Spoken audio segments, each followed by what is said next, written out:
Hello and welcome to another episode of What Travis Says. My name is Travis. Let's talk about Star Wars. More specifically, J.J. Abrams is returning to the franchise to direct Star Wars Episode 9. Now before we start talking about J.J. Abrams, it seems that Disney chooses these Star Wars directors and then partway through the project just decides, nope, and tries to change things up. The Han Solo film was already a good deal into production when Disney decided to get rid of Chris Miller and Phil Lord and replace them with Ron Howard. Rogue One's director, Gareth Edwards, wasn't changed himself, but there were very heavy rewrites. That's why there are scenes in the trailer that didn't make it into the film.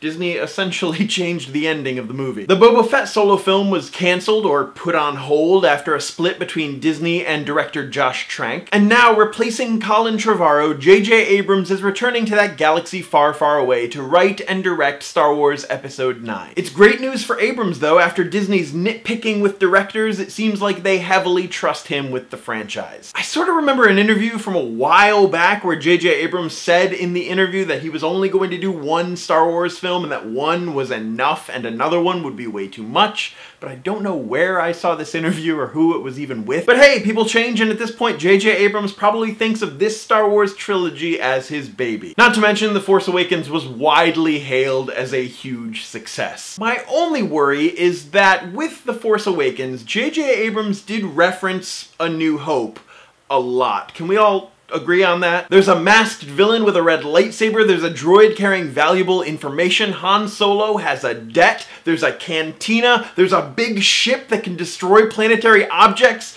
There are a lot more, but I think you get my point. Rian Johnson, director of this year's Episode 8, has said that The Last Jedi has structural similarities to The Empire Strikes Back, but that they are very different movies. However, we do know that in The Last Jedi there is supposed to be a huge reveal that Rey will be training with Luke on his planet, much like Luke trained with Yoda on his planet, and that the First Order will be suffering its first major blow, much like the Empire did after the destruction of the first Death Star. So The Last Jedi will have some big similarities to The Empire Strikes Back. So now with J.J. Abrams on board for Episode 9, does that mean Episode 9 is going to be like Episode 6, Return of the Jedi?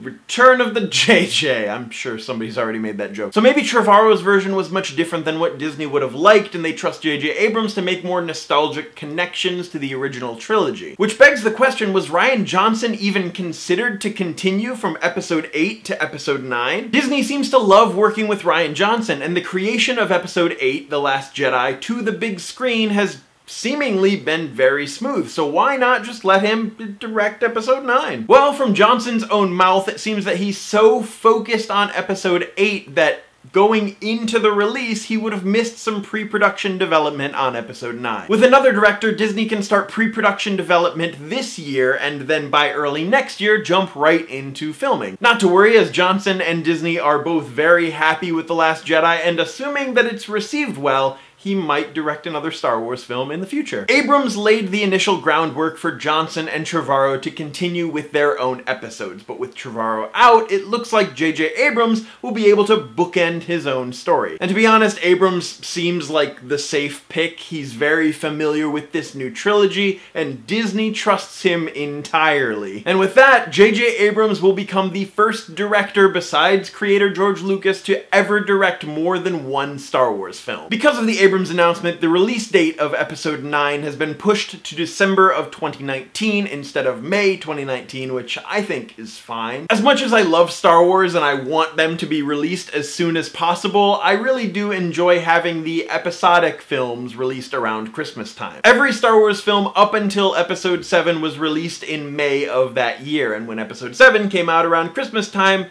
I don't know, I just sort of liked it. And then Episode 8 is going to be released in December. I just feel like Episode 9 should do the same. In the comments down below, let me know your thoughts and opinions on J.J. Abrams returning to direct Star Wars Episode 9. Do you love it? Do you hate it? Were you not a fan of his directing, co-writing on The Force Awakens? Are you really excited to see where Episode 9 is going to go from here? Let me know your thoughts and feelings in the comments down below, and let's talk about it. As always, my name is Travis. Thank you for listening to what I have to say, and you will see me tomorrow.